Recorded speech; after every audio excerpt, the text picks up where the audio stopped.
Where do you get your news from? An app, maybe Twitter or Instagram. 15 years ago, most people would have a very different answer to this question.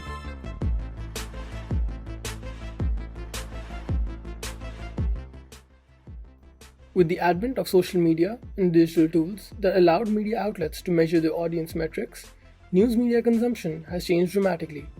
Media outlets worldwide have begun to adapt to the disruption digital media has brought to the media industry. Pakistan's media industry is a prime example of this, where the structure of traditional media outlets has remained the same over the years and was bound to be disrupted by the rise of digital media. Digital media has hit newspapers. I mean, there's no denying of that. If you follow only Twitter, for example, you get every sort of news during the day.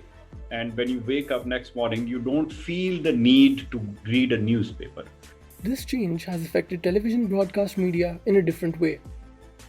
I said it 4 years ago that television is dead. Television, the way we know it, is dead. There is no television. And the biggest proof is that the majority of people you follow or the talk shows you watch are not watched on television. You watch them on YouTube or Facebook or Twitter or Instagram or however. So that's how it has basically rattled the big media houses. The rise in digital media in Pakistan has given media outlets more access to data on their audiences and has thus made some significant changes to the news reporting in the country. So the first thing which we look at is audiences analytics. And there are now, as you know, there are tools available who tell you exactly who read your story, you know, how many words were read. We plan our day.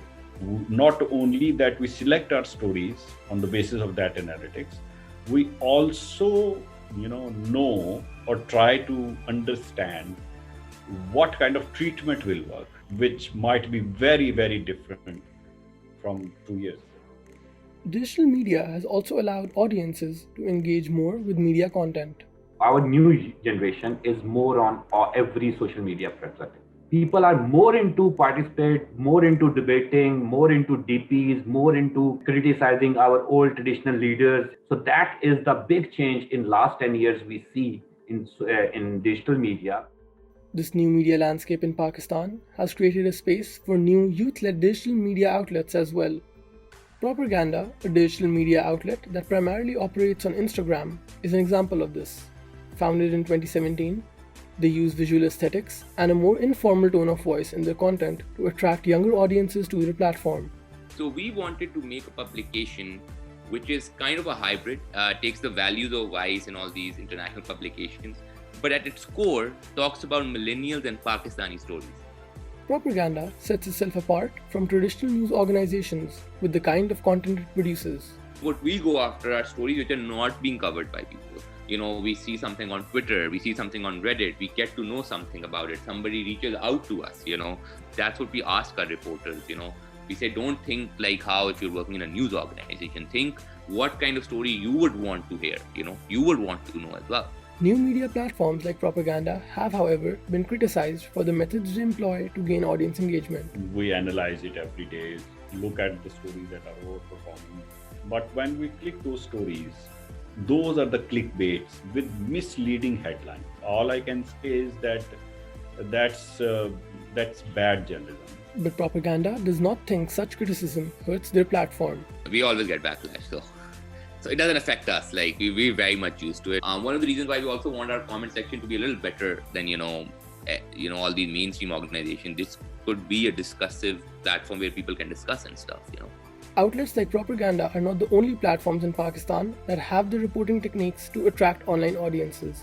Traditional news organizations such as BBC Urdu do this as well. We produce specific content according to the medium. For example, if we do cover the same story for television, it will be dealt with a very different treatment and even angle to it. Regardless of whether people agree that digital media is beneficial to the news media landscape in Pakistan, it has, however, allowed people to create and share content freely. I believe that digital media is here to liberate us from that stupid editing, stupid graphics, and all of that. It's free, it's unfiltered. That is the essence of this whole revolution, or whatever you want, that it came to unshackle the constraints. So in BBC, jump cut, when I was studying in UK, jump cut was a sin.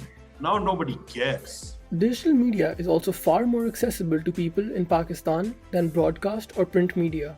Politics was this kind of thing, but that changed. Everyone was like, oh no, wait, we need these, like, this is important, this like directly affects us.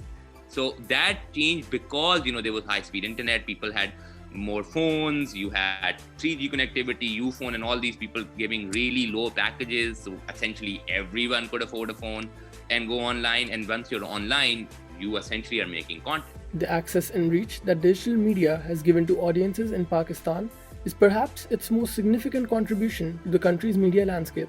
A lot of people who don't watch television, who don't read newspapers, are still out there looking to consume news on different platforms. And they are, as valuable as someone who's watching it on television or reading out on the paper. The social media and the people who are using it is a very, very important audience. And there's no question why should we not reach out to them. And maybe this reach is what is most important to the journalistic field as a whole. Our journalism is getting stronger. And now we know who and when and how read our story. And we take that into account, and we molded our journalism around it. And, that's how we do our journalism. We do our journalism for people.